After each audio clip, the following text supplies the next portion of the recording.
Hi all, welcome to my mini vlog. ಎಲ್ಲರೂ ಹೇಗಿದ್ದೀರಾ, ಚೆನ್ನಾಗಿದ್ದೀರಾ ಅಂತ ಭಾವಿಸ್ತಾ ಇದ್ದೀನಿ. ಇದು ಫ್ರೈಡೇ ವ್ಲಾಗ್ ಆಗಿರುತ್ತೆ, ಗೌರಿ ಹಬ್ಬದ ವ್ಲಾಗು. ಸೊ ಅವತ್ತು ಹಬ್ಬಕ್ಕೆಲ್ಲ ಪ್ರಿಪೇರ್ ಮಾಡ್ಕೊಳ್ತಾ ಇದ್ದೀನಿ. ಒಬ್ಬಟ್ಟಿಗೆ ಪ್ರಿಪೇರ್ ಮಾಡಿಕೊಂಡು ಒಬ್ಬಟ್ಟು ಸಾಂಬಾರು ಕೂಡ ಮಾಡ್ತಾ ಇದ್ದೀನಿ. ನೀವೆಲ್ಲರೂ ಇದನ್ನೇ ಮಾಡ್ತೀರಾ ಏನು ಅಂತ ಕಮೆಂಟ್ ಸೆಕ್ಷನಲ್ಲಿ ತಿಳಿಸಿ.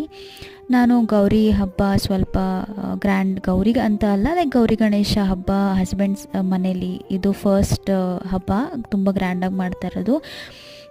ಅದಕ್ಕೆ ನಾನು ಪ್ರಸಾದಕ್ಕೆ ನೈವೇದ್ಯಕ್ಕೆ ಇಡಬೇಕಲ್ವ, ಅದಕ್ಕೆ ಒಬ್ಬಟ್ಟು ಕೂಡ ಮಾಡಿಕೊಂಡೆ. ಆಮೇಲೆ ಸ್ವಲ್ಪ ನೆಕ್ಸ್ಟ್ ದಿನಕ್ಕೆ ಇಡ್ಲಿ ಮಾಡಬೇಕು ಅಂತ ಹೇಳ್ಬಿಟ್ಟು ನಾನು ಇಡ್ಲಿ ಹಸಿಟ್ಟು ಕೂಡ ನೆನೆಸಿಟ್ಟೆ. ಅದಾದಮೇಲೆ ಎಲ್ಲ ನೈವೇದ್ಯಕ್ಕೆಲ್ಲ ಮಾಡಾಯಿತು ಅಲ್ವಾ, ಅದಕ್ಕೆ ಸ್ವಲ್ಪ ರೆಡಿಯಾಗಿ ಇವಾಗ ಪೂಜೆ ಎಲ್ಲ ಮುಗಿಸ್ಕೊಳ್ತಾ ಇದ್ದೀನಿ. ಸೊ ನಿಮಗೆ ಕಂಪ್ಲೀಟ್ ವ್ಲಾಗ್ ಬೇಕು ಅಂತ ಹೇಳಿದ್ರೆ ನಾನು ಯೂಟ್ಯೂಬ್ ಚಾನಲಲ್ಲಿ ಅಪ್ಲೋಡ್ ಮಾಡಿದ್ದೀನಿ, ನೋಡಿ. ಇಷ್ಟ ಆದರೆ ಸಪೋರ್ಟ್